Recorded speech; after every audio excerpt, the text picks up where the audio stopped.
Bonjour à tous, bon réveil. C'est aujourd'hui la reprise du 7-9, votre programme d'information matinale. Merci d'être avec nous et Aïd Moubarak Saïd à tous.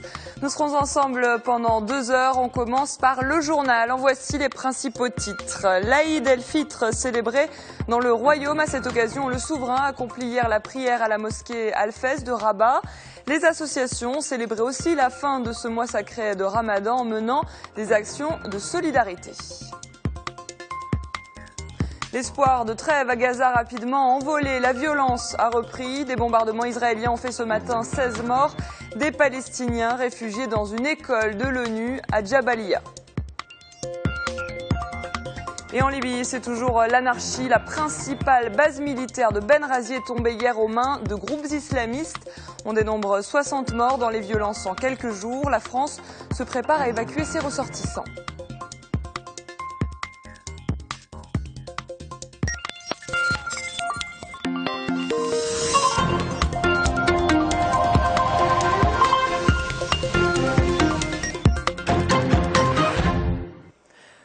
C'est aujourd'hui qu'on célèbre dans le royaume la fête du trône. Le roi Mohammed VI fête cette année ses 15 ans de règne. Au programme des cérémonies, une réception au palais royal de Rabat. Le souverain prononcera un discours à la nation à partir de 14 h à suivre sur notre antenne dans le cadre d'une émission spéciale. Et puis demain, le roi présidera la cérémonie d'allégeance à la place du méchouer du palais royal de Rabat. À l'occasion de cette fête nationale, il a accordé sa grâce à plus de 13 000 personnes condamnées par les différents tribunaux du royaume, dont certaines en détention et d'autres en liberté. 119 de ces personnes graciées l'ont été pour des raisons humanitaires.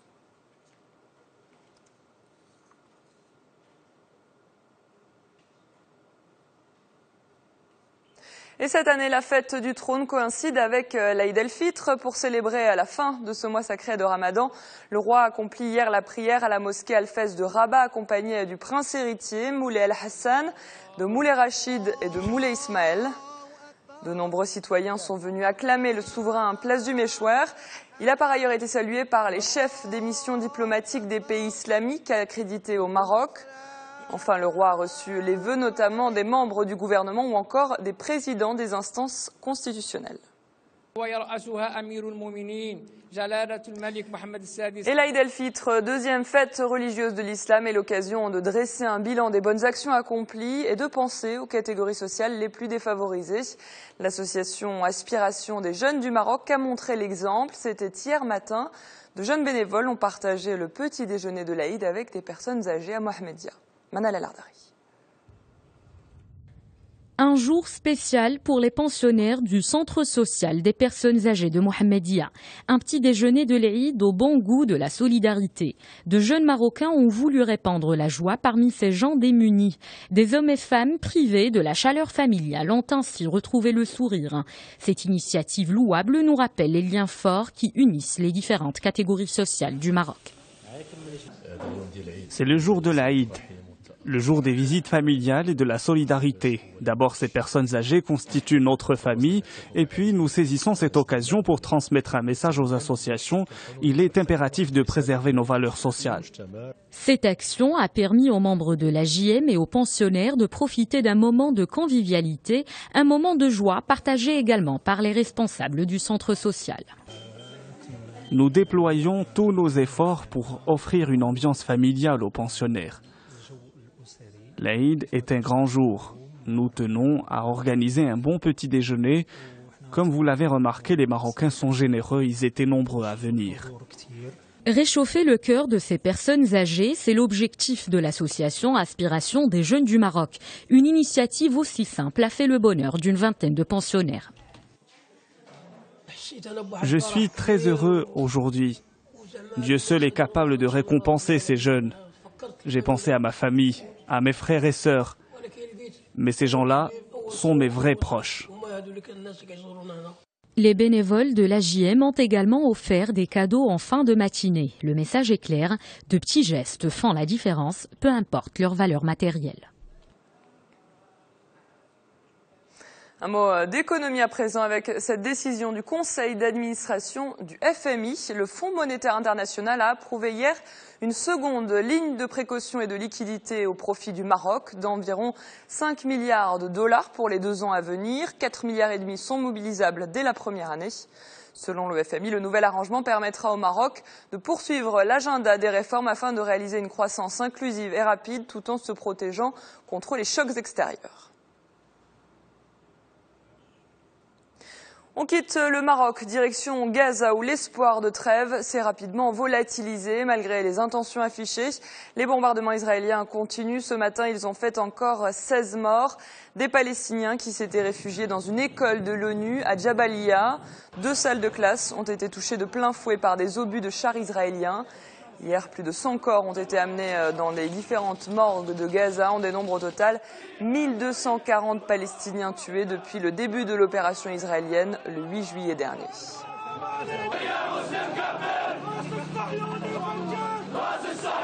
Au milieu du chaos, les secouristes de Gaza essayent de faire leur travail, un travail qui relève parfois de l'impossible.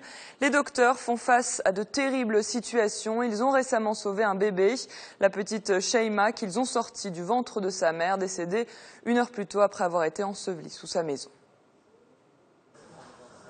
Sheima a 4 jours et ne peut respirer que grâce à un masque à oxygène. Elle porte le même prénom que sa mère, une jeune femme tuée par une frappe israélienne sur sa maison, l'une des centaines de victimes civiles de l'opération israélienne Bordure protectrice dans la bande de Gaza. Sheima est l'une des miraculées de Gaza. Elle est née alors que sa mère était déjà morte. Ma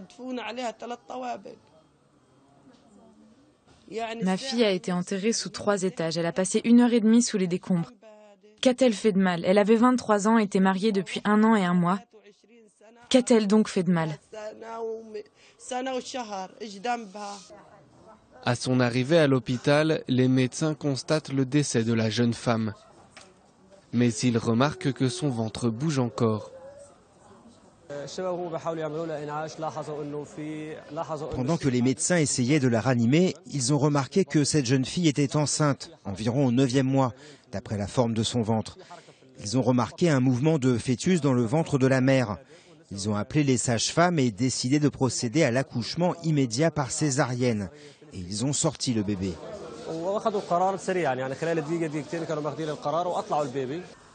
Malgré cette intervention rapide, le bébé a passé plus d'1 heure dans le ventre de sa mère décédée. Une expérience qui peut laisser de graves séquelles physiologiques. Au moment de la mort de la mère, le fœtus a été exposé à un manque d'oxygène, qui normalement pénètre dans son organisme. Et cela a des conséquences sur les cellules de l'enfant et notamment sur son cerveau. Nous espérons que les séquelles sont légères et qu'il dépassera cette période grave. Sheima devrait passer au moins 3 semaines à l'hôpital. Son père, un journaliste palestinien de 27 ans, a également été gravement blessé dans le bombardement. Situation chaotique également en Libye. La principale base militaire de Benghazi dans l'Est est tombée hier aux mains de groupes islamistes. Les autorités se révèlent impuissantes à contrôler les dizaines de milices formées d'ex-insurgés qui font la loi dans le pays. Les combats font rage depuis 1 semaine à Benghazi, faisant une 60aine de morts depuis 4 jours. La France est sur le point d'évacuer ses ressortissants après la décision de plusieurs États occidentaux, dont les États-Unis, les Pays-Bas, le Canada et la Bulgarie, d'évacuer leur personnel diplomatique. Et profitant de la situation anarchique dans le pays, des centaines de migrants clandestins s'entassent sur des embarcations de fortune pour tenter la traversée vers l'Europe. Hier soir, plus de 20 migrants sont morts dans un naufrage au large de la Libye. Des dizaines d'autres sont portés disparus. 22 personnes accrochées aux débris de leur embarcation ont pu être secourues. L'enquête sur le drame de l'avion d'Air Algérie au Mali s'annonce longue et difficile. Les enquêteurs français fouillent actuellement les débris métalliques de l'avion dans une zone difficile d'accès à 150 km de Gao. Chaque mètre carré passé au peigne fin, les experts n'y ont vu aucun corps intègre. Je rappelle que 118 personnes ont péri dans le crash de l'avion d'Air Algérie. Il n'y a eu aucun survivant. Toujours en Afrique, un sujet plus léger pour terminer ce journal. On va parler de cette initiative de 2 rappeurs sénégalais, Xuman et Keyti, ont lancé il y a quelque temps un journal télévisé rappé, un programme diffusé sur Internet qui compte aujourd'hui plus de 12 000 abonnés. Regardez plutôt. Bienvenue, installez-vous, on a des nouvelles pour vous. C'est vendredi et sur cette télévision locale sénégalaise, le JT est en rythme et en rime. C'est l'heure du JTR, le journal télévisé rappé. C'est un journal, comme son nom l'indique, comme n'importe quel autre journal télévisé, sauf qu'il est rappé, sauf qu'il y a de l'humour dedans, sauf que on ne s'arrête pas à donner l'information, on commente. Un regard décalé sur l'actualité entre création artistique et rigueur journalistique. Keyti passe la main à un jeune invité, le rappeur Hyde pour la partie française. En direct de Gaza, où le coussin de protection silence. Et Elzo pour la partie Wolof, une autre langue parlée dans la région. Des parodies mais aussi des sujets graves comme ici avec ce décor évoquant Gaza. C'est vraiment, j'ai essayé de faire un melting pot de ce que je voyais un petit peu partout, sans forcément donner ma propre opinion personnelle. Des JT montés avec les moyens du bord, diffusés sur Internet et financés par le nombre de vues sur YouTube, de quoi s'offrir un matériel de tournage léger et un fan club international. J'adore le concept parce que ça allie divertissement et ça allie éveil des sens, ça allie information à travers mes stars que je vois souvent sur les scènes musicales. Un concept dont le succès ne se dément pas. Déjà 12 000 abonnés. Et après le journal du Sénégal, les journalistes rappeurs veulent maintenant s'exporter au Niger et en Côte d'Ivoire. Voilà pour le journal. Je vous propose maintenant d'aller voir ce qui se passe dans le pays de l'un de nos correspondants dans le monde.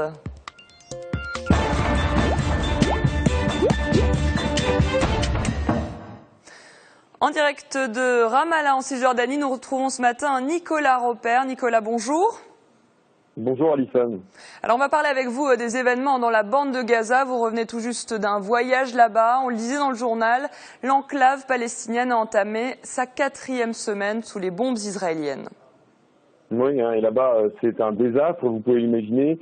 Le nombre des morts dépasse les 1200. Il y a juste un chiffre, 250 enfants tués. Des quartiers complets sont ravagés, détruits. On pense au quartier martyr de Shajaya qui se trouve à l'est de la bande de Gaza, mais aussi Roussa qui se trouve dans le sud de la bande de Gaza, qui n'a même pas été autorisé aux journalistes car l'armée israélienne est toujours présente sur place avec ses chars. La ville de Beit Hanoun est aussi complètement endommagée.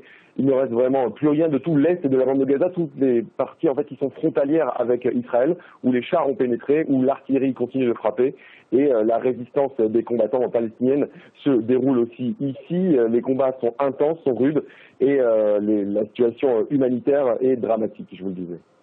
Qu'est-ce qui vous a le plus marqué là-bas, Nicolas ? Il y a plusieurs choses qui peuvent marquer quelqu'un qui vient dans la bande de Gaza. C'est déjà la catastrophe, les bâtiments détruits, des quartiers entiers rasés, les hôpitaux qui sont bondés, des taux d'occupation qui dépassent les 150%. On essaie de se débrouiller comme on veut. Il y a aussi autour de l'hôpital Al-Shifa, qui est l'hôpital principal de la bande de Gaza, qui se trouve dans la ville de Gaza, tout un tas de déplacés qui sont venus autour.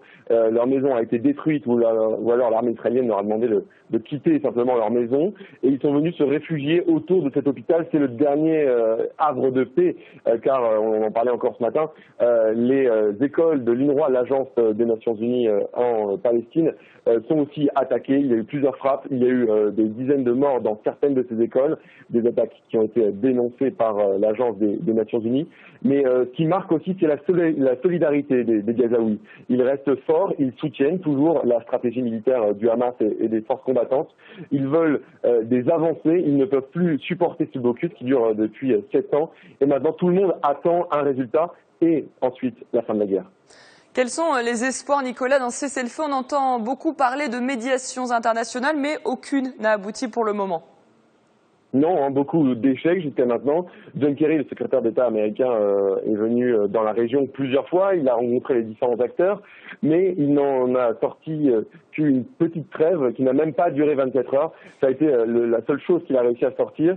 La Turquie et le Qatar sont maintenant entrés dans la ronde. Ils espèrent peser de leur poids avec leurs bonnes relations avec le Hamas pour essayer d'arriver à un compromis avec Israël. Israël qui a toujours une position intransigeante. Les différences sont simples. D'un côté, les groupes combattants, le Hamas en tête, veut négocier d'abord et ensuite parvenir à la fin des combats. Et Israël ne l'entend pas de cette oreille. Pour eux, c'est l'inverse. Il faut arrêter les combats d'abord et ensuite éventuellement négocier, ce qui bien sûr mettrait l'État hébreu en position de force. Et ça, les groupes combattants le refusent complètement. C'est pour ça que ces initiatives, pour le moment, sont vaines. On attend beaucoup de l'Égypte. Le président Al-Sisi pourrait jouer un rôle. Parmi les demandes du Hamas, il y a aussi l'ouverture du terminal de Rafah qui se trouve dans le sud de la bande de Gaza, à la frontière avec l'Égypte. L'Égypte devra jouer un rôle et le président de l'autorité palestinienne, Mahmoud Abbas, tente aussi, lui, de jouer les intermédiaires entre d'un côté les Israéliens et les groupes combattants. Le ramadan s'est terminé lundi dans les territoires palestiniens, mais l'Aïd el-Fitr a été évidemment gâché par l'actualité à Gaza. Oui, hein, évidemment, à Gaza, l'Aïd el-Fitr n'a pas été fêté comme il se doit. La préoccupation première, c'était déjà de survivre, de pouvoir pénétrer dans les maisons où c'était possible, de récupérer ses morts, de chercher les disparus. La situation est très triste. Les gens à qui j'ai pu parler me disaient il n'y aura pas d'Aïd cette année dans la bande de Gaza. Et par solidarité, les gens de Cisjordanie, les Palestiniens de Cisjordanie, ont décidé de faire de même. Il y a juste eu une prière lundi matin à la Moukata, le siège de l'autorité palestinienne, avec le Premier ministre palestinien. Une prière qui a été tournée vers Gaza. Et ici, les habitants refusent de célébrer. Il n'y a pas eu de lancer de pétards, comme c'est habituellement le cas. Il n'y a pas eu de grandes célébrations, de grandes cérémonies. Les gens préfèrent se recueillir, penser à Gaza, et c'est leur manière pour eux de soutenir leurs frères gazaouis. Merci Nicolas, on reviendra rapidement vers vous pour faire le point sur les événements à Gaza. Tout de suite, c'est l'heure de la revue de presse avec Taoufik Anassiri. Dans les journaux marocains, il est bien sûr question aujourd'hui de la fête du trône. Et la presse internationale, elle, revient sur les derniers événements à Gaza et aussi en Libye.